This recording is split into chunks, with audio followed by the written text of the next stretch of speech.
we do have some news potentially in the NFL. I don't think it is, but Patrick Mahomes, the report yesterday said returns to practice.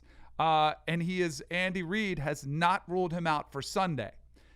If Patrick Mahomes plays on Sunday, Raj, I don't know, what could I do that would be like, should I shave my head? There is no chance he's playing this weekend. There is no chance. And he better not, or else I'll be ticked off at Andy Reid and the Chiefs for exposing him when he clearly is a little ginger running through these drills at practice. I don't even know why he's out there. I don't either. I'm not a doctor, so I don't want to speculate on whether or not you can make that injury worse, or whether once it happens once, there's more of a propensity for it to happen, again. I don't know. What I do know is, there's not a rush with a guy like Patrick Mahomes. Even in this year's window of opportunity, you're talking about hopefully the span of a Hall of Fame career. Yes. You certainly don't want to jeopardize that for 1 week of football. Give him a week off. If he feels a lot better and he can play the following week, maybe roll him out then, but certainly not this week. I don't even really know what to say about that, Danny. They would have had to have information from a doctor saying, hey, look, there's absolutely no damage here. There's no structural damage. There's no compromising of anything else going on. And there's definitely not a better chance of it reoccurring since he's already had one. This was just a freak thing, like a rolled ankle. Could you imagine? And again, I think all the news we heard was good. Like when we saw him go down in that heap, and he's grabbing his head, and you could tell he was in a lot of pain. The worst was ACL, significant damage. Sure. Out for the year. Mm-hmm. And everything since then, from that initial gut reaction, has been better positive news, right? Oh, it's not going to be 4 to 6. It's going to be around 3 to 4 weeks. It was just dislocated. They got it back into place quickly. Mm-hmm. Out of all those good news reports, I didn't hear anybody say, hey, he might not miss any time. Now, that still could be the case, but I think it would be incredibly, I don't know, we probably should get a medical opinion in here. I think it would have been, I was going to say reckless, right, to put him out there that quickly. Could you imagine the heat that the Chiefs would take if he hurt it again, or if he hurt something else? What if you're compensating for a sore knee and you roll your other ankle, which, by the way, he was still dealing with an ankle issue? Why not take this time to kind of buy him an extra week, get his body back in health before the final stretch of the season? I just think it would be reckless for them to do this. You mentioned it.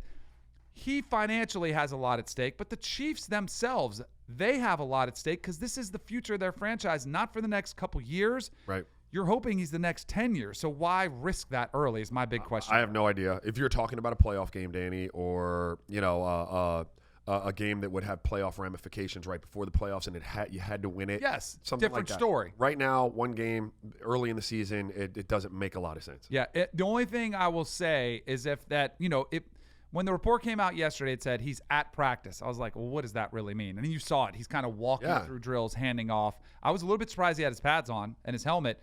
If they say he participates fully in practice, I think he's going to play. But I don't think he should. I don't think he will. But I'm just saying that. That's the thing to watch out for. If he participates in all the drills at practice, keep an eye out for it. And again, I will shake my head if I see that happen. But clearly, they're the ones that are examining him every day. They're the ones that have the doctors, the medical staff. So we'll have to keep an eye on that story. The other quarterback who has missed more significant time is Drew Brees. He said he was asked about playing this weekend, and he said that's the plan. He said, I'll tell Sean if I'm ready, Sean Payton, the head coach, and he'll believe me.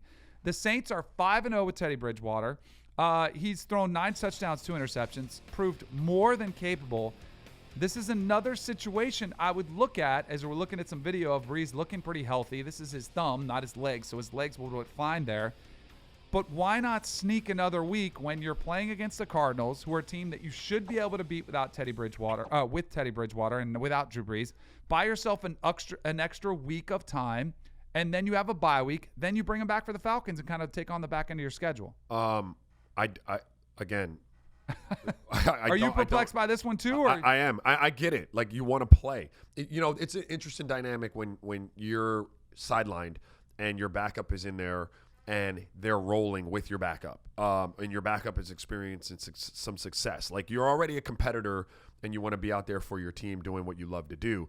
But now you're looking at it like, am I replaceable? Like, right? Like, I mean, there's some of that goes into that, right? Absolutely. And so it becomes even more of a pressing thing. I want to get back. Like, the earlier I can get back, the better. As soon as I start feeling good, I can get back. And I appreciate that. And I appreciate the competitive spirit.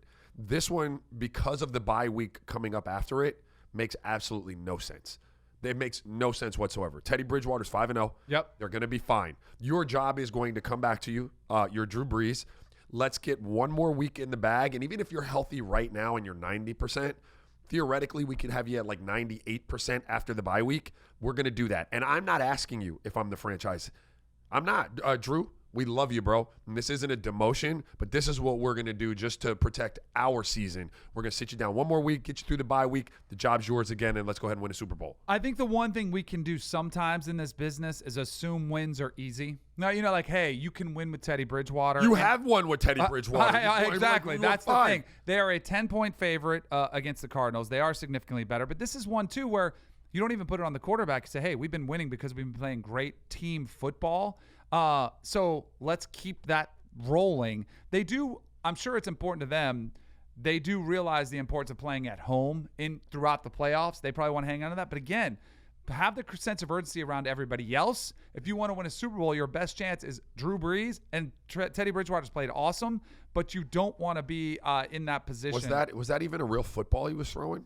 I don't know. No, it wasn't. I didn't see that. It didn't look like an NFL ball. It could have been some kind of training ball or something like that, but it wasn't an NFL ball. And, the thumb is heavily taped. Like, you can see that it's taped. It's not like he's out there minus any kind of protection for the thumb. You see him wiggling it after the throw? Every time he's touching it. You don't want to see that look on. No.